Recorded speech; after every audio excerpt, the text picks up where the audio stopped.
Welcome back to another episode of the Elite Manager Mode, where we're trying to build Steven Gerrard into a legendary manager. So far, we've played one season as the manager of Cardiff, and we've got them promoted. So if we take a look at our little goals that we set for Steven Gerrard here, we can see that we've checked off goal number one. Before the season ended, I looked to see if there are any options abroad.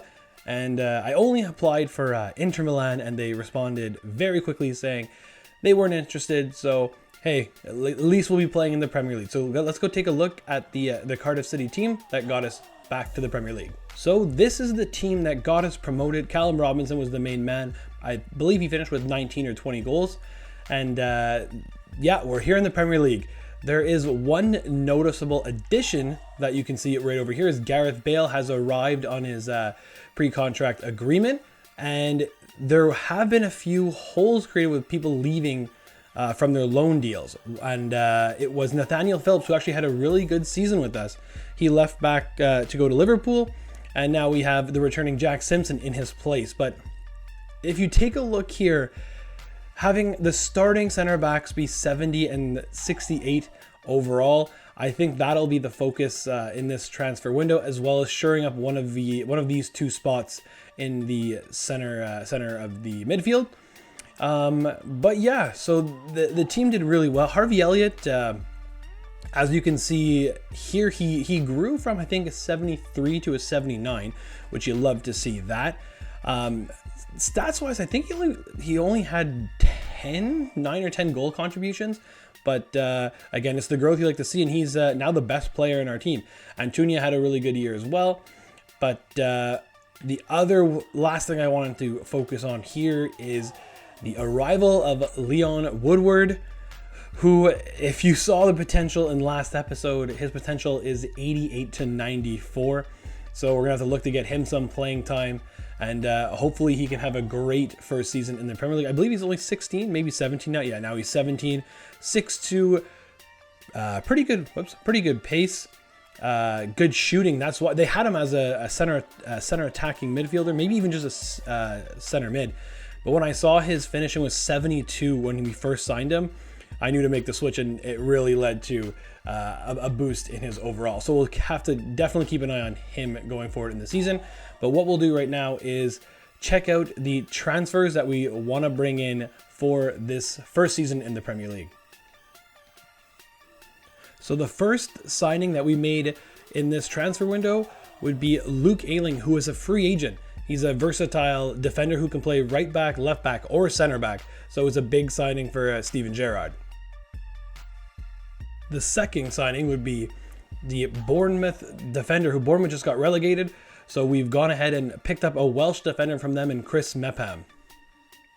And the last signing for the time being is going to be the young midfielder Kieran Dewsbury-Hall, who we've got from Brentford, who were also relegated last season. So this should be a really big signing for Steven Gerrard in the center of the midfield.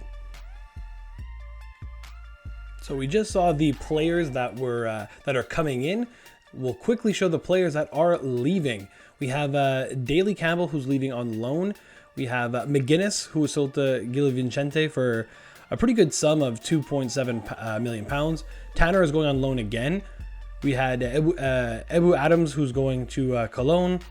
O'Dowda, who didn't get a lot of playing time, he's going to Genoa. We just played against them in the preseason tournament, which we'll go take a look at when we look at the calendar in just a second.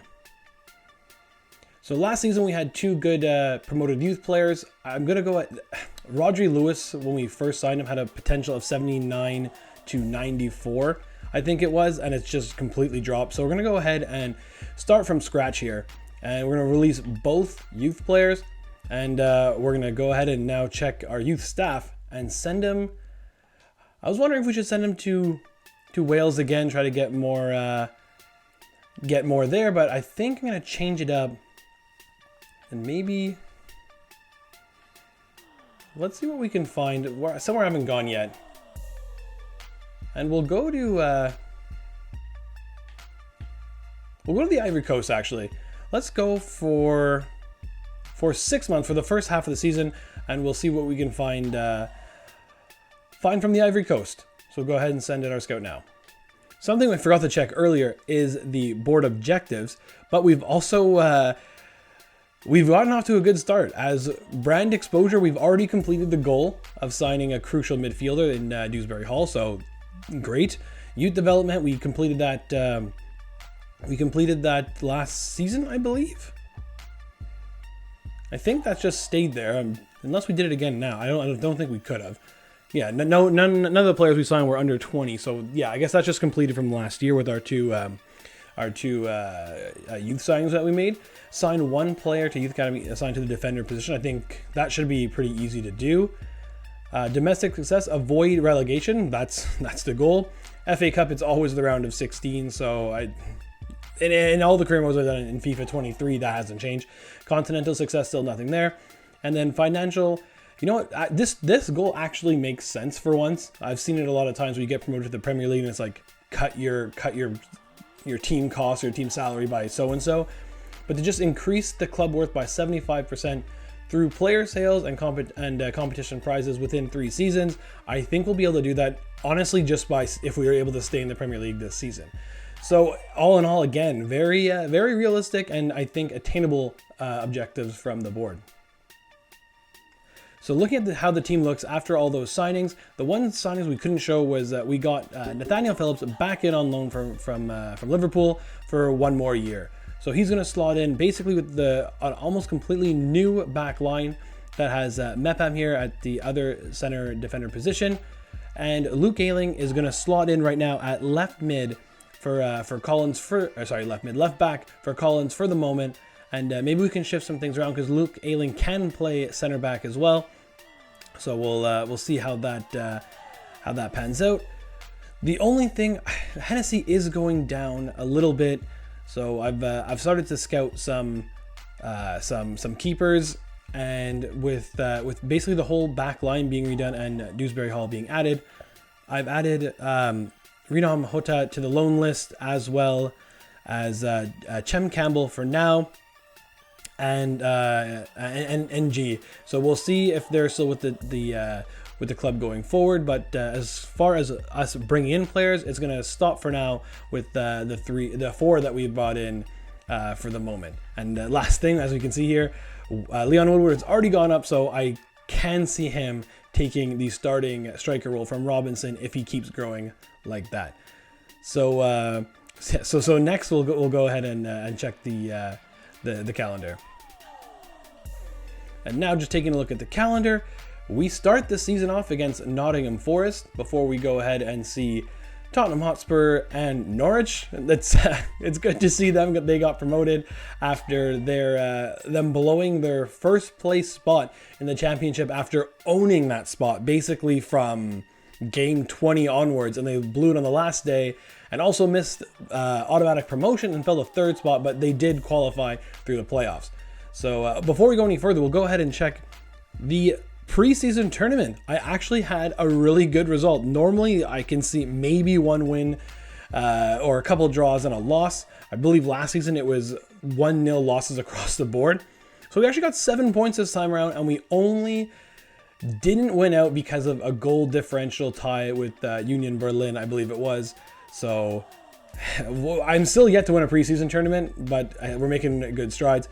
But back to the Premier League with the league that matters. Then you can see a pretty difficult month in September with Liverpool, Newcastle. Hopefully we can get something from the 2 home games in against Wolves and Crystal Palace.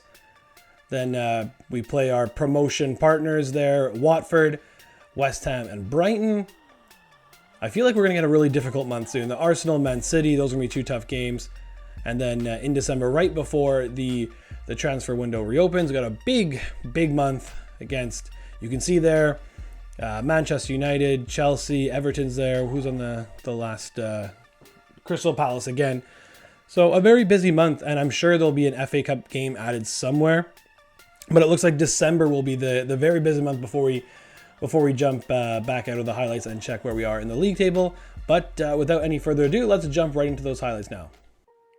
So the first game of this Premier League season would be against a team we actually beat last season in the FA Cup. but unfortunately for Cardiff City, it would not be the same result on this occasion, as the ball would come to Jesse Lingard in the 6th minute, getting Nottingham Forest on the board very early on in this game, and then just with under 10 minutes to go, Onwenu puts a crazy shot past Hennessy right to the top corner to make it 2-0 Nottingham Forest, and that's how the opening day would end for Cardiff City. Next up, we'd travel to Tottenham for a big game against the Spurs, and the biggest highlight from this one was Sonting a penalty that Wayne Hennessy saved, earning Cardiff City their first point of the season with a 0-0 draw on the road. Another home game after this would see Norwich City come into town, and the best chance of the game would fall to Leon Woodward, and he scores his first Premier League goal. That would be the winner for Steven Gerrard's Cardiff City, as Steven Gerrard earns his first win in the Premier League with Cardiff.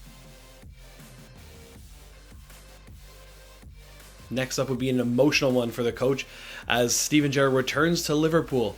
Unfortunately, it would not all be happy endings, as Darwin Núñez would be played in and Rockets won by Wayne Hennessy to give Liverpool the 1-0 lead, and that's how this one would end, as Steven Gerrard's return to Anfield would not be a successful one.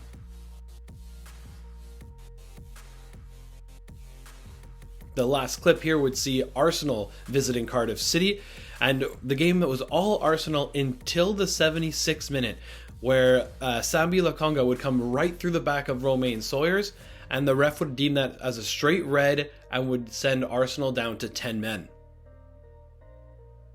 Almost immediately after the restart, Antonio would play a ball into Dewsbury Hall, but a huge save by the Arsenal keeper keeps it 0-0. And it goes from bad to worse, as Martin Odegaard was set up from miles away and perfectly placed a free kick, giving Arsenal the 1-0 win on the road.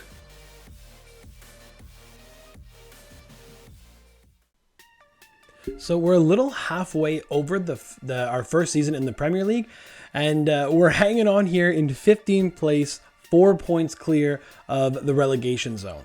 So, I mean, we're accomplishing the goal. I was hoping we'd fare a little bit better, but we have gotten battered on some occasions.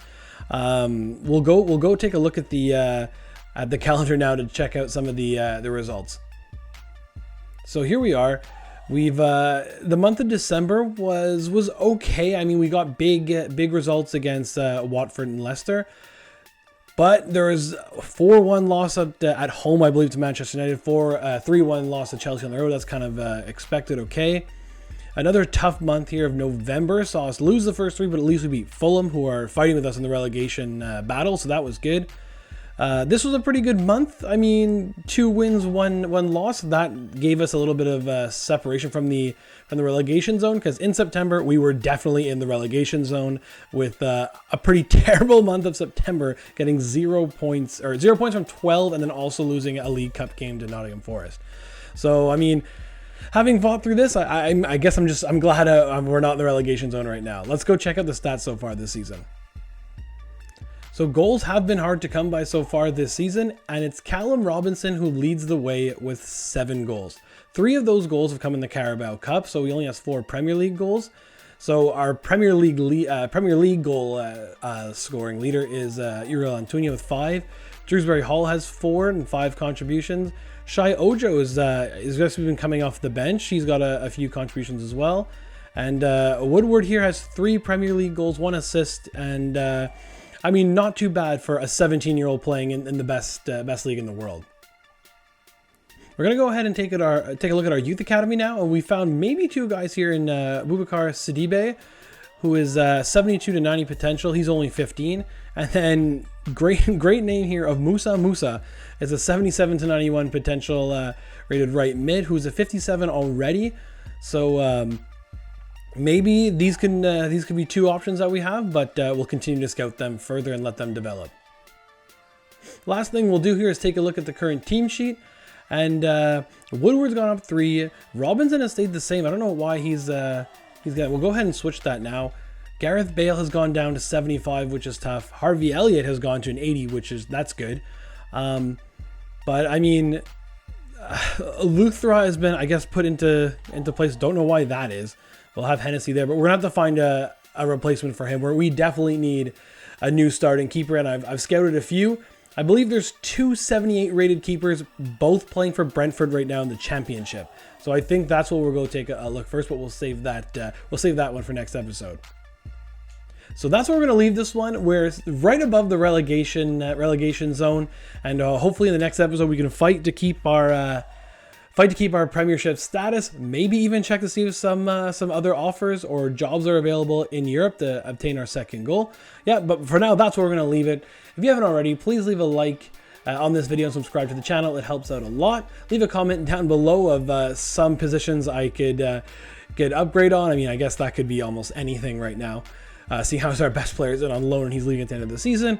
But anyways, as always, thanks for watching and stay tuned for the next episode coming soon.